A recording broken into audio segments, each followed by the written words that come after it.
Your son died for nothing. The voice cut through the Memorial Day ceremony like a blade as the group of young protesters pushed past the honor guard. These wars were illegal. These deaths were meaningless. At the front of the gathered families, 58-year-old Patricia Martinez clutched the folded flag tighter to her chest, the same flag that had draped her son's coffin 3 years ago. She'd come to Arlington National Cemetery for the annual Gold Star family gathering, seeking the comfort of others who understood her loss. Military families are complicit in war crimes, another protester shouted, pointing directly at the grieving mothers in the front row. Your children died as murderers and invaders. What these self-righteous activists didn't know was that they were screaming at a woman whose 19-year-old son, Marine Lance Corporal Miguel Martinez, had thrown himself on a grenade to save an Afghan school full of children. The murderer they were denouncing had died protecting innocents, earning the Medal of Honor posthumously, and Patricia Martinez was about to remind them that some sacrifices are sacred. Memorial Day morning at Arlington National Cemetery was always somber, but for Gold Star families, it wasn't just a day of remembrance, it was a visit, with their children. Patricia Martinez followed the same ritual every year. Wake at 6 a.m., make Miguel's favorite breakfast, chocolate chip pancakes, then drive to Arlington. 15 minutes at his grave, 2 hours at the Gold Star family gathering. 3 years ago, when uniformed officers came to her door, her world had ended. Mrs. Martinez, we regret to inform you on behalf of the United States Marine Corps. Miguel was only 19. He was going to study engineering at UCLA, but first he'd said, I want to serve my country. Just 4 years, Mom, then college, I promise. It was the only promise he couldn't keep. The Memorial Day ceremony was scheduled to begin at 10 a.m. At 9:30 they started arriving. Banners reading End Militarism Now and No More War, college-aged kids recording everything on their phones. The lead protester was Jake Morrison, 22, a Berkeley student. Wealthy family, never struggled, never sacrificed. Activism gave him identity. We're here to disrupt military propaganda, Jake instructed his group. These ceremonies glorify war. We represent peace. Patricia watched them approaching. Her Gold Star pin gleamed on her chest, the gold star that identified her as the parent of a fallen service member. Other Gold Star mothers gathered around her. Helen, son Gary, Iraq 2006. Dorothy, son James, Afghanistan 2012. Maria, son Antonio, Syria 2018. They all shared the same pain. Different wars, same loss. Chapter 3. Initial Confrontation. Excuse me, Jake approached Patricia. You're promoting war propaganda. Patricia looked up calmly. I'm honoring my son. Your son participated in illegal wars. These ceremonies glorify violence. The other Gold Star mothers went on the defensive, but Patricia remained calm. My son served his country. Your son was a tool of imperialism, Jake raised his voice. Military families enable the war machine. Media attention was building. Cameras turning, people gathering. Patricia's hands tightened on the folded flag. Miguel's flag. The last thing to touch his coffin. Young man, Patricia spoke quietly, you don't know what you're talking about. I know military families perpetuate violence. Jake became aggressive. Wrong approach. Your son died for corporate profits. Jake was joined by other protesters. These wars were about oil, not freedom. The gathering crowd was growing. Gold Star families were surrounded. Media was filming everything. Military mothers raise killers, a female protester shouted. You should be ashamed, not proud. Patricia felt the anger of the other mothers rising. Helen clenched her fists. Dorothy was crying. Maria was shaking. Stop, Patricia quietly requested. Stop what? Speaking the truth? Jake pointed to Miguel's grave marker. Your son killed innocent people. That crossed the sacred line. Patricia stood up. Military bearing automatically kicked in. Sir, Patricia's voice changed, authority tone. You will show respect. Respect for what?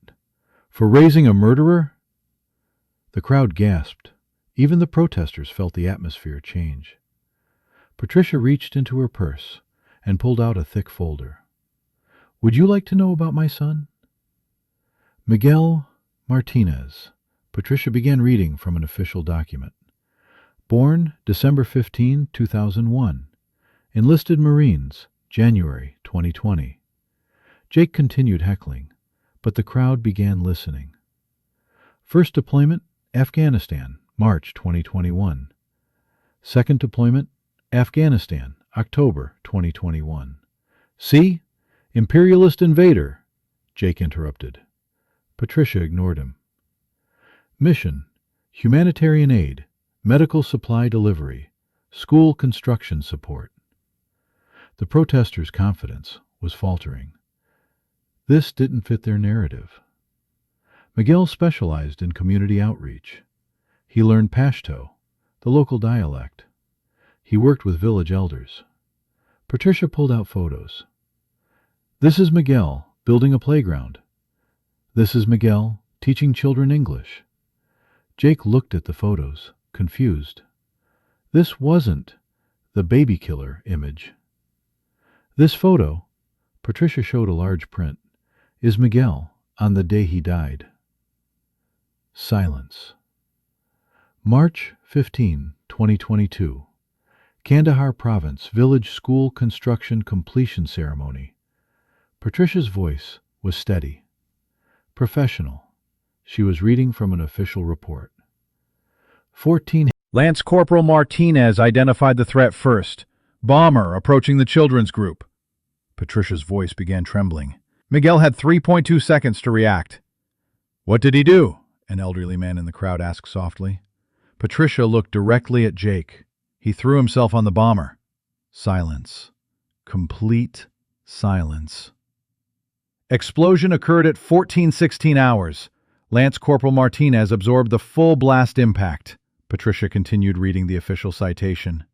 Action saved the lives of 47 Afghan children, 12 teachers, 8 village elders, 15 Marines. Jake's arrogance was crumbling. Casualties: 1 KIA. Lance Corporal Miguel Martinez, age 19. "And the bomber?" a media reporter asked. "Neutralized. 0 civilian casualties thanks to Miguel's sacrifice."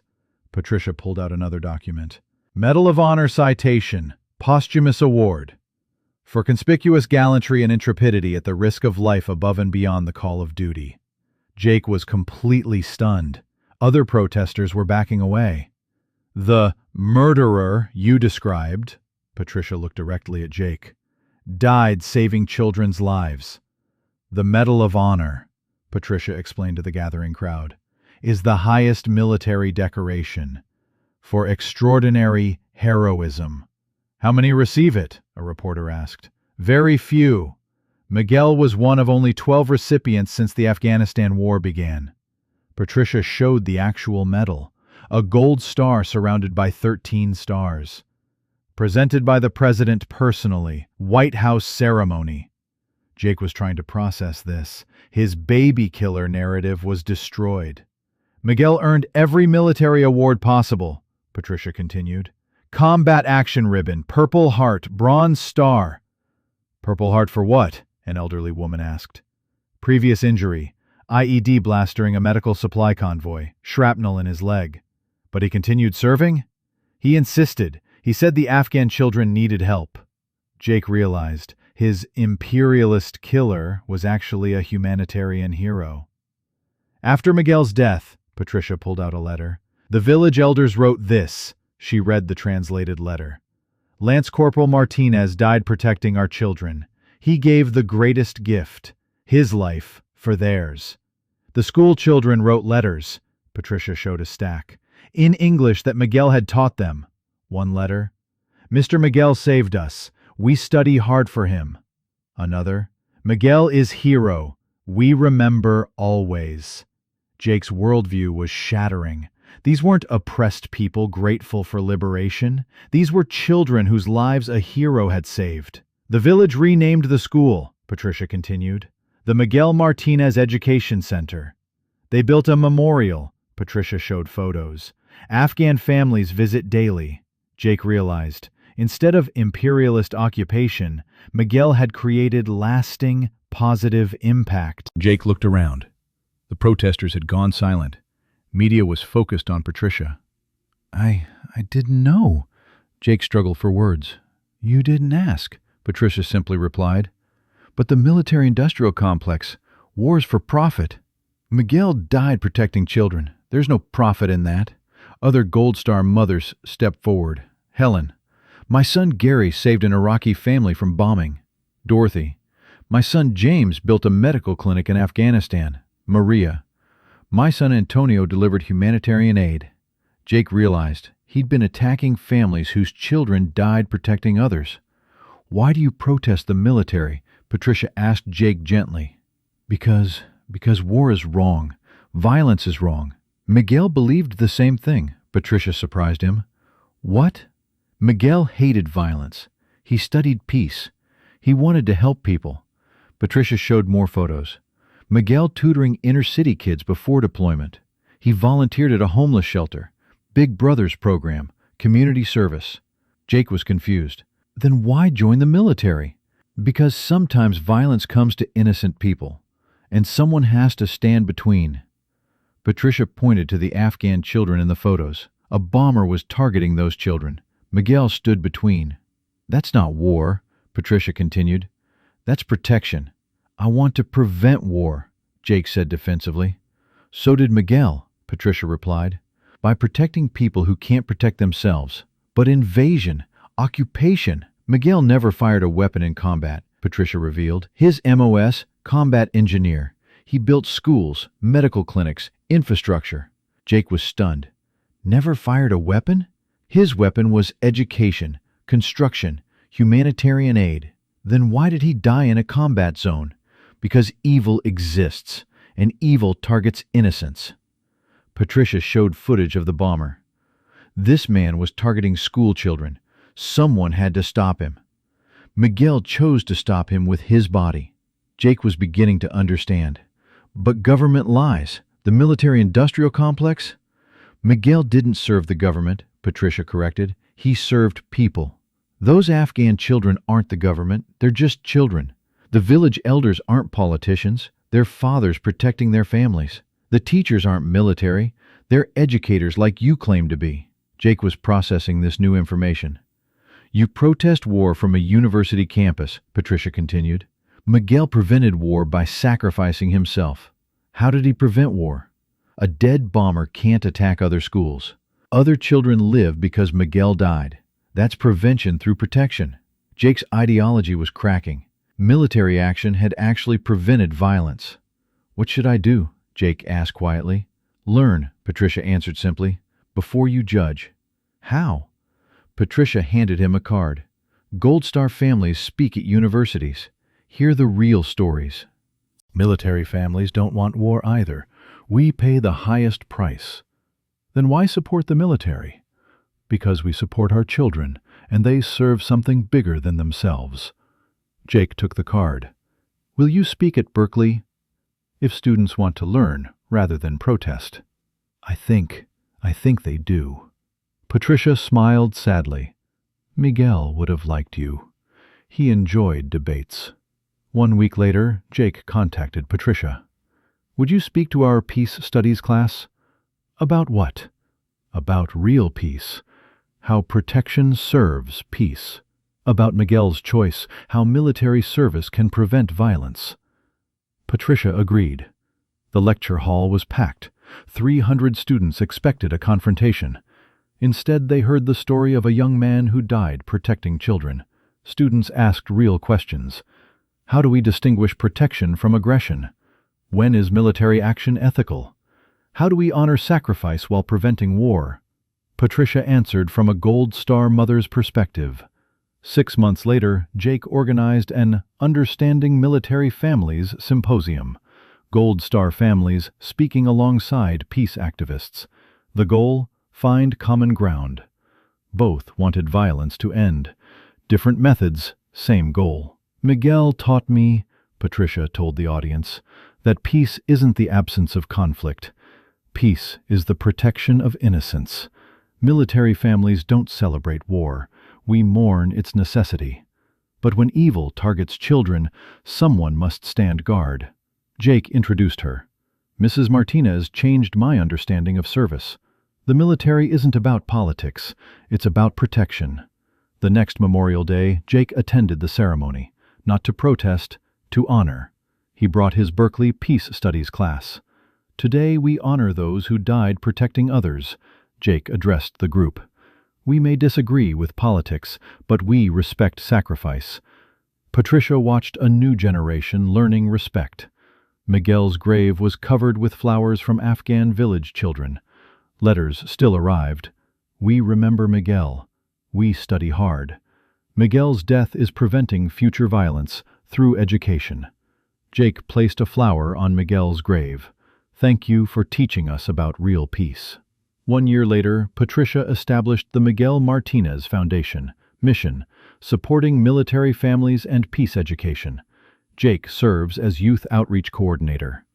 Miguel bridges military families and peace advocates, Jake explains. His sacrifice shows that protection and peace can coexist. The foundation provides scholarships for both, military family children studying peace studies, peace activist children studying military history. The goal: understanding through education. Patricia's final thought: Miguel died protecting children.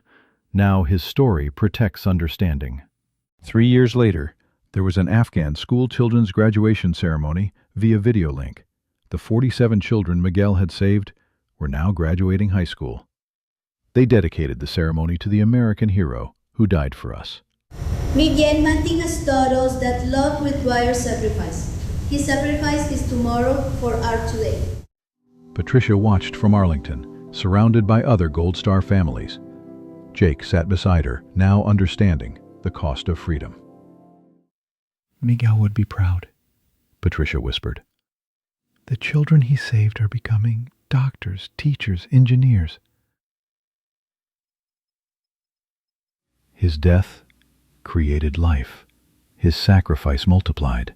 Real peace isn't the absence of conflict. It's the protection of innocence. Real heroes don't seek war. They sacrifice to prevent it. And real understanding comes not from protest, but from learning the stories behind the sacrifice.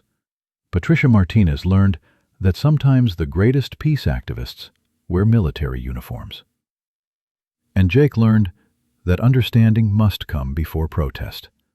Miguel Martinez died protecting children he'd never met, from cultures he'd learned to love. His sacrifice proves that military service, at its best, transcends politics. It protects humanity. Sometimes the greatest peace comes from those willing to fight for it. Sometimes the truest heroes are those who die so others can live. The end.